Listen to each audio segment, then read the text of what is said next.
What's up, teacher pals? Claire here at A Teacher Who Clairs, coming at you live from the historically unceded territory of the Sinaiaks people. I've got one doozy of a video coming for you here today. Everyone loves an in-depth Q&A about various theoretical perspectives on teaching, right? Just me? After my last video about my recent move to Lakeview, I got a ton of questions on Instagram and in my comments. And you can't just get questions without answering them on the internet, right? But before we get started, be sure to hit that subscribe button right down there. I can never remember which side it's on. And if you want notifications, just hit that little bell and a little pop-up will come up every time I post a video. I post every Friday and Tuesday, so be sure to check in next time. Okay, first question. This one's from Van City Pedagogue. Why did you leave Vancouver? This might be a little controversial, but I never actually liked living in Vancouver. There's just so much going on all of the time. I only moved there because of all the opportunities before I could get my certification. Now that I've got it, I'm ready to rock it in Lakeview. It does go deeper than that though. You guys know I love outdoor education, right? I talk about it all the time. Well, one thing we really talked about in my B.Ed program was place-based learning, or PEOBLE. PEOBLE is so cool. It's all about connecting with the places you are and infusing it into your teaching. I love how it enriches the community. And you can't say no to the eco-friendly benefits. I love eco-friendly benefits. Rah, rah, eco-friendly beeswax wraps. It's not that you can't do PEOBLE in an urban environment, but I've just been craving the open air in the mountains for so long. Getting to integrate my teaching style into a new rural environment is just gonna be like so cool. Okay, CubMoth360 asks, I don't know much about PBL. Do you have any ideas for how to integrate place-based learning into your pedagogy? Woof.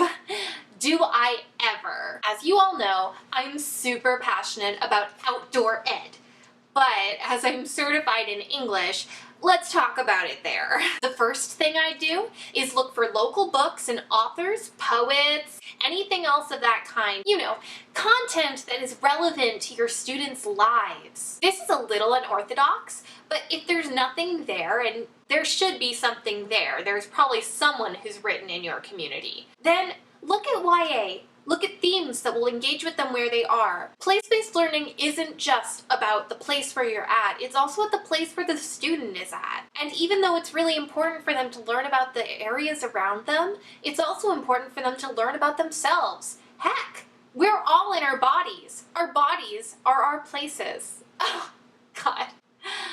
I have to stop talking about this. I am too enthusiastic. I have one other idea though. If you have kids writing journals every day in your English class, why not take them outside and try a nature journal? It's just a simple adjustment.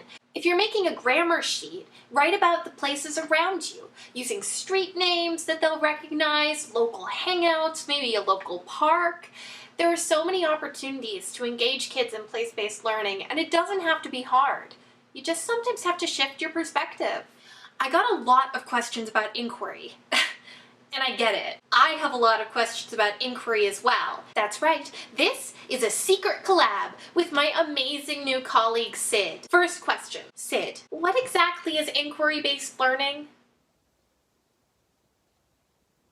Hello, Claire. I hope this is working. It is my fourth attempt. The first time I dropped my phone on my foot because I was so excited. Anyway, please cut that part out. Hello, Claire. To put it simply, IBL is about empowering students to take control of their own learning using project-based learning and lots of scaffolding. Scaffolding! Every teacher's favorite word. Okay, next question. This is my professional account asks, what's a good example of an inquiry question? Oh, good one. I'm totally lost on this one too. Sid? Honestly, it depends on the level of inquiry you're willing to delve into. Simple questions are great for scaffolding students into being able to handle the more advanced questions. One example for you, Claire, for your ninth grade social studies class would be, what if the French Revolution had never happened? You know, think of the possibilities. No guillotines, no restaurants. And finally, my own question. Sid! What is a good idea for me to explore inquiry with my students? I need a unit, please! There are so many options. I got this one from the BC curriculum website called Injustice. I'm going to send an email right now to you with the link, and it's also in that document that I sent you. Sid gave me this amazing document written by a bunch of the students at WECTEP at UBC, and I was just blown away. There are so many great resources and ideas. Don't worry, fam. I will link it down below so we all have access to their amazing research. Okay, I'm gonna have to send Sid a massive plate of cookies for helping me out with this big video. Thanks for having me, Claire. It's always a pleasure. It's a delight to talk about inquiry. So, do you post these videos on the internet, Facebook? One of my nieces is always talking about TikTok. I don't really know what it is. I'm not really sure if I like it, but... Okay, rapid fire round. Teach at the beach, ooh, asks a multi-age classroom, what ages, how are you going to cope? Well, I'm in an 8-9 English class and a 9-10 social studies class. It is my first time with multi-age. I think I'm going to try to do reading groups and circles for my English class, and I was thinking of some sort of like broad timeline for socials, like put a big timeline on the board and sort of fill in the history, because it's a lot of curriculum to get through in just a few months. But if we all try to teach each other, I think that will work better. I don't know. I know multi-age has been proven to be good for kids' brains, but it is a lot more work for me. I just guess I need to do a lot more prep, don't I? Next! Okay. Oh no, I did something wrong. Where am I? Sorry, technical difficulties. Okay, here we go. Oh, good question.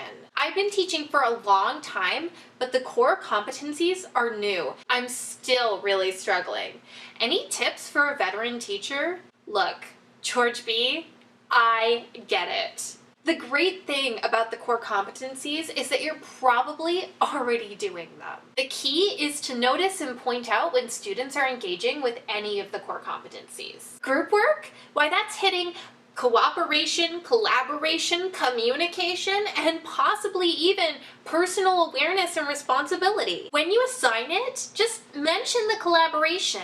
Okay guys, I just checked the camera and I think it was out of focus before. I hope it's in focus now. I hope you'll forgive me. I'm still trying to figure things out with this old camera from when I was in high school. Oh my goodness. If you aren't already integrating these, then it's super easy. Even just starting a class profile at the beginning of the year hits a ton of the competencies. It's about knowing your students, where you're at, where they're at, and figuring out how you can keep going. Our last question is from BLM66. How do you plan to create a safe, inclusive learning environment for students? Woof. Hit me with the hardest question at the end, why don't you? Look, I really think it falls in with a solid class profile. If you watch the data and update it when you need, and you're attentive and being hard but not too hard on kids, it's all about finding that fine balance between you respect me and you feel comfortable coming to talk to me if there's something wrong going on. It's so important to create an inclusive classroom, especially for our most vulnerable students. Even though it's harder to differentiate your teaching, it is just so important. It makes it all worth it. Just like IBL or PBL, it can completely turn your students' experience of a high school just completely around. Oh, I said completely twice. If you could make them engaged and love your class with just a little bit of extra work, well, maybe a lot of it sometimes, but you'd do that, wouldn't you? I mean, I hope I will. I plan to. There's a lot more to it, but this video is already so long. Oh, if you want a full-sized video about creating an inclusive classroom in the future, let me know in the comments below. If I get 500 likes or more, I'll do that, guys. I'm here for you. Phew. That was a long one. Thank you for watching, my teacher pals and gals. I've got something special for you next week. My 5 top tips for surviving parent-teacher night. And the week after that, a vlog immediately following parent-teacher night in my car and see if I cry. Perhaps my tips won't work at all. We'll see. Thanks again for watching. Don't forget to like and subscribe. And I'll see y'all after the bell.